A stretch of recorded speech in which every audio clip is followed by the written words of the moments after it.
Donc merci beaucoup d'être avec nous. Moi, je n'ai pas grand-chose à dire. Sinon, peut-être donner la parole à Fabien qui nous accueille ici, qui est le directeur de la Fondation Heinrich Böll.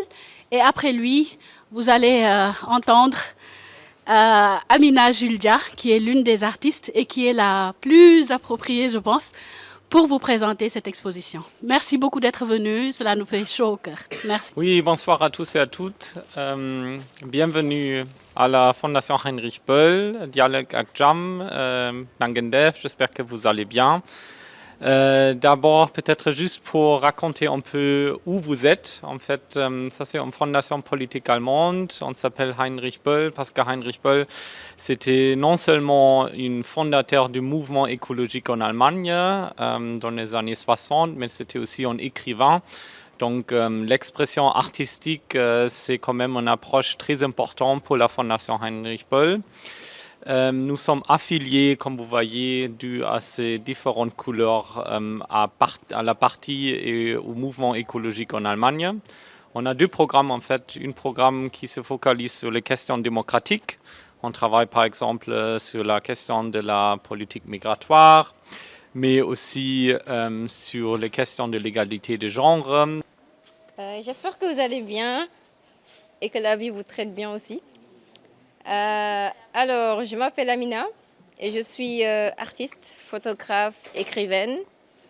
Et c'est moi qui expose ici avec deux autres filles, Amsatou et Kir. Donc, je vais essayer de vous présenter notre travail. Donc, si vous avez bien remarqué, il y a 3 types de photographies. Il y en a celle qui est juste à la droite et les 2 qui sont en face. Les photos en noir et blanc, c'est Amsatou, parce qu'elle dit que les photos en noir et blanc ont une âme. Elle a l'impression que ça ne fatigue pas l'œil et que plus tu regardes, plus tu as envie d'y rester. Et elle, son style, ce sont les détails. Elle a dit que c'est sa mère qui lui a légué cela, le fait de tout le temps prêter attention aux détails, de tout le temps prendre en compte les petites choses de la vie. Après Amsatou, il y a Kir. Si on regarde les photographies de Kir, c'est 6 photos qu'elle a prises dans 5 pays. Une au Sénégal, au Togo, Bamako, Guinée et l'autre j'ai oublié. Mais elle, ce qu'elle aime, ce sont les photographies de paysages. Il n'y a pas d'humain. Elle dit qu'elle aime les couchers de soleil, elle aime le feu qui brûle ou se meurt, etc., etc. Et la dernière personne, c'est moi. Cette série s'intitule Intersection, c'est de Bayonne. Et si vous avez bien regardé, il y a la couleur bleue qui est toujours présente parce que je voulais montrer le lien qui existe entre la femme et l'eau. On dit tout le temps que la femme est source de vie, l'eau aussi est source de vie, que le cœur d'une femme est un océan de secrets.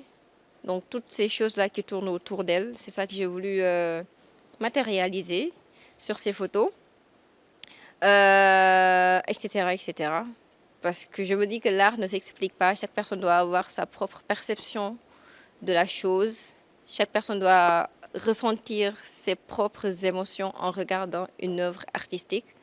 Donc après, vous allez regarder et peut-être que vous allez me dire ce que chaque œuvre vous a dit. Qu'il s'agit en fait de moments, pas volés, mais de moments qu'elle aurait aimé garder, que toutes ces photos ont été prises à des endroits qui lui sont chers. Je ne vais pas expliciter les photos parce que je pense qu'elles évoquent chacune quelque chose en vous et que c'est dans le regard aussi que certaines choses se transmettent. Mais ces photos ont des titres très poétiques. Par exemple, Kirai, celle d'une mère qui porte un enfant sur le dos et un autre homme qui passe. Et elle se dit que peut-être son enfant deviendra comme cet homme ou pas. On parle d'intersection ici. Elle a l'air surchargée. Elle porte beaucoup de fardeaux, mais dans le même temps, elle porte aussi l'avenir. La photo d'en haut évoque un regard, évoque des mondes possibles. La photo là, Weruai, montre un jeune garçon, support, montre un jeune garçon qui porte sa petite sœur, sous le regard de l'autre petite sœur, le regard très tendre de l'autre petite sœur. Donc on entend souvent le terme de masculinité positive. Je pense qu'il y a là les graines de cette masculinité positive. Depuis 2016, elle a dit. Donc voilà, ça c'est à Dakar, ça c'est Bamako, je pense, Guinée certainement, Togo et j'ai oublié le pays. Donc oui, je pense aussi que c'était là-bas. Oui. Je pense qu'elle a expliqué que pour cette photo, elles étaient dans un bus. Je souhaiterais juste appeler Madame Fatimata Ba Diallo, qui représente Annette Mbaye d'Erneville et sa famille, car nous souhaiterions donner un prix à Madame Annette Mbaye d'Erneville. Donc ceux et celles qui étaient avec nous l'année dernière au festival savent qu'on avait montré le film de son fils Ousmane William Mbaye, Merbi, et que nous avions souhaité faire d'elle la marraine de la première édition, parce que le musée de la femme se trouvait d'abord à Gorée. Et elle en est la fondatrice, en fait, la première directrice. Et aussi, elle est la fondatrice des RECIDAC, les rencontres cinématographiques de Dakar. Donc, cette année, on a célébré 5 égéries. Fatou Sow, vous voyez les photos ici. Mamouri Choubou, qui est ici avec nous et que nous saluons. Dr Fatou Sow, qui est une sociologue féministe. Madame Kodou Bop, journaliste et chercheuse. Ken Bogoul, qui est écrivaine. Et enfin, Kalistassi, qui est scénariste, productrice et réalisatrice.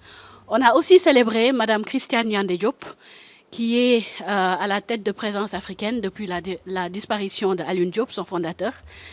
Et donc, aujourd'hui, je pense qu'il était opportun de clore ce vernissage, ou bien en tout cas, nous ne pouvions clore ce vernissage sans rendre hommage à Madame Annette Mbaye d'Erneville, que beaucoup appellent Tata Annette ou Merbi. Donc, Fatimata, si tu veux bien...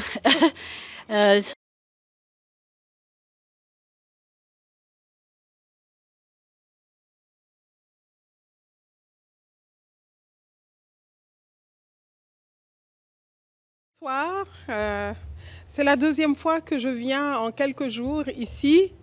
Le programme est très vaste et je suis vraiment ravie d'être là. Merci Rama de m'avoir appelé pour recevoir le prix de Tata Annette Mbaye d'Erneville. Alors, j'ai fait quelques petites recherches parce que je ne fais pas confiance à ma mémoire. Pour vous faire un petit récapitulatif de qui elle est. Alors, le monsieur qui est assis là, il la connaît très bien, puisqu'il souhaite régulièrement la maison de Tata Annette, qui est très accueillante, qui est une grande dame, vraiment, qui peut-être aujourd'hui, elle a bon pied, bon oeil. On ne va pas donner son âge, mais elle a un âge respectable. Alors, pour vous donner quelques éléments de sa vie, Annette Mbaye d'Erneville, femme de lettres, journaliste, féministe, fondatrice de la revue Awa, née le a fêté ses voilà. On lui souhaite joyeux anniversaire depuis le mois de juin. Elle est née au mois de juin. Mais en tout cas, elle fait partie de ceux qui ont beaucoup participé au rayonnement du Sénégal. Elle a traversé le siècle en femme de communication. Comme tu l'as dit tout à l'heure, Rama, et tu t'inscris résolument dans ses pas, puisqu'elle a créé donc ce festival de Dakar. Et, pardon ? Voilà, les RECIDAC. Donc, voilà. Elle est née à Sokone, donc elle est très ancrée dans le territoire sénégalais, même si elle a des racines bretonnes, irlandaises et sénégalaises. Donc, c'est une femme qui réunit en elle plusieurs origines. Sa famille est d'origine chrétienne, mais ça n'intéresse personne. Elle est surtout grande négociante, la famille saint-louisienne, Saint-Louisienne, bien qu'elle soit née à Sokone. Et elle a fait ses études là-bas, à Saint-Louis. Et surtout, elle a rencontré une dame française qui s'appelle Germaine Le Goff, que nos mamans connaissent, qui a beaucoup œuvré, en tout cas, pour le rayonnement de l'école sénégalaise. Elle a fait l'école normale de Rufisque. Et alors, je continue parce que je ne vais pas tout lire. Hein. Voilà. Elle arrive très jeune en France. Elle avait comme tuteur, et on comprend bien pourquoi elle est si attirée par les lettres. Son tuteur, c'était Léopold Sédar Senghor. Donc voilà. Et moi, j'ai juste envie de vous lire un poème d'Annette Mbaye d'Erneville. Parce que c'est un poème, je trouve que c'est le plus beau poème du monde. Après Victor Hugo et... comment ça s'appelle encore, le poème d'Hugo que tout le monde connaît, Demain dès l'aube. Ce poème d'Annette Mbaye d'Erneville, pour moi, est le plus beau du monde. Alors, il faudrait que je le retrouve, parce que je l'ai... Voilà. Alors, ça s'appelle « Ma maison ». Ma maison. J'ai bâti ma maison sans sable, sans eau. Le cœur de ma mère forme la muraille. Les bras de mon père, le sol et le toit. Les rires de ma sœur, portes et fenêtres. Les yeux de mon frère éclairent la maison. Il fait bon chez moi, douce est ma maison. Voilà. C'est elle qui a écrit ce poème. C'est un poème d'une simplicité et d'une perfection absolument incroyable. Nul besoin d'avoir des mots compliqués pour faire du beau. Ce poème, moi, il me donne des frissons chaque fois que je le lis. Hein? Comme Demain dès l'aube de Victor Hugo. C'est des poèmes comme ça, intemporels. Donc voilà, pour Tata Annette Mbaye d'Erneville, qu'est-ce qu'il y a d'autre à dire? Peut-être que je vais te donner la parole, toi qui la connais si bien. Elle est à l'origine donc du musée Henriette Bakili. Elle a fait des dizaines et des dizaines de choses. Pour ceux qui ont vu Mère Bi de son fils Ousmane Mbaye, toute sa carrière est là, toute sa vie est là, et surtout son entrain, sa joie. Moi, Annette Mbaye d'Erneville, elle me touche profondément. Parce qu'elle est saine. Quand tu la vois, elle respire la joie, elle respire la convivialité, la chaleur. Elle danse. Elle est sans façon. Et elle est juste extraordinaire. Et je suis très honorée de recevoir ce prix pour elle. On a parlé du musée, on a parlé des récidacs. Et elle est aussi à l'origine... On est sorti du mois d'octobre il n'y a pas longtemps. La lutte, la sensibilisation autour du cancer du sein, Octobre Rose.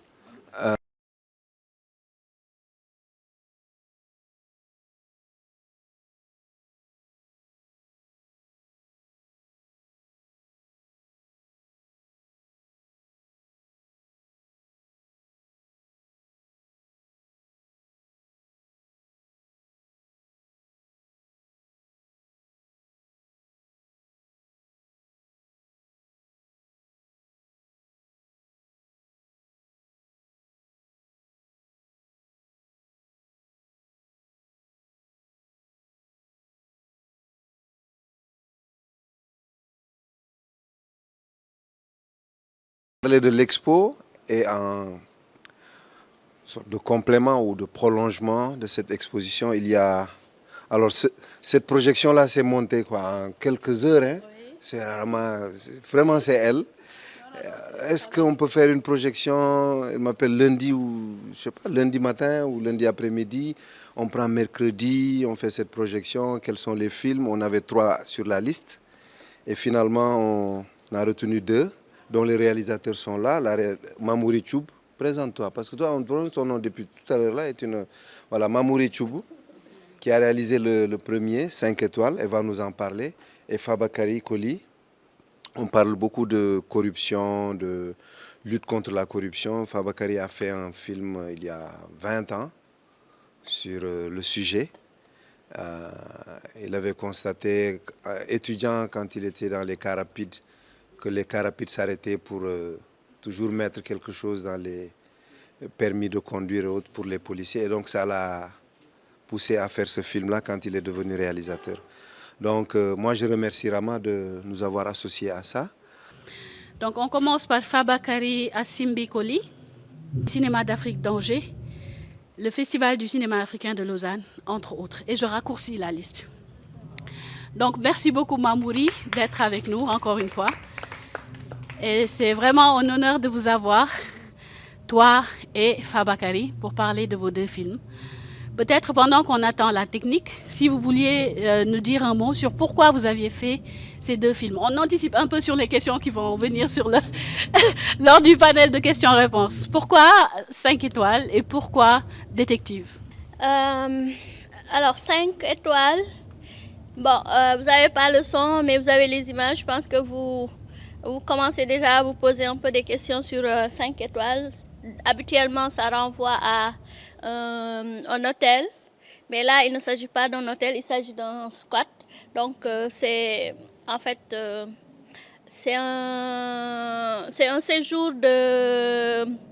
c'est une résidence de création en fait, qui a donné naissance à ce film. Je suis allée à Lille à une période où il y avait beaucoup d'arrivées de migrants en Europe. Et donc, mon intérêt s'est tout de suite porté sur ce que devenaient ces migrants une fois qu'ils étaient en Europe, qu'est-ce qu'ils devenaient. Et j'ai essayé un peu de traiter cette question-là dans 5 étoiles. Parce que comment en fait est venue l'idée de faire Détective Jux?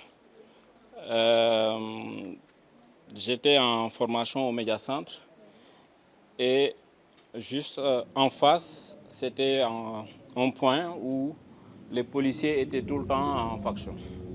Donc voilà, c'est là qu'il faisait tout son business. Donc cette scène, je ne sais pas si je vais dire on s'est nourri de cette scène. Pendant presque toute la formation, c'était là, c'était un rituel en fait, c'était systématique. Le gars il était là, ou ils étaient là. Et quand on commençait à faire notre premier exercice d'écriture de scénario, il fallait raconter une histoire. J'ai commencé à un peu développer cette histoire, qui n'était pas cette version.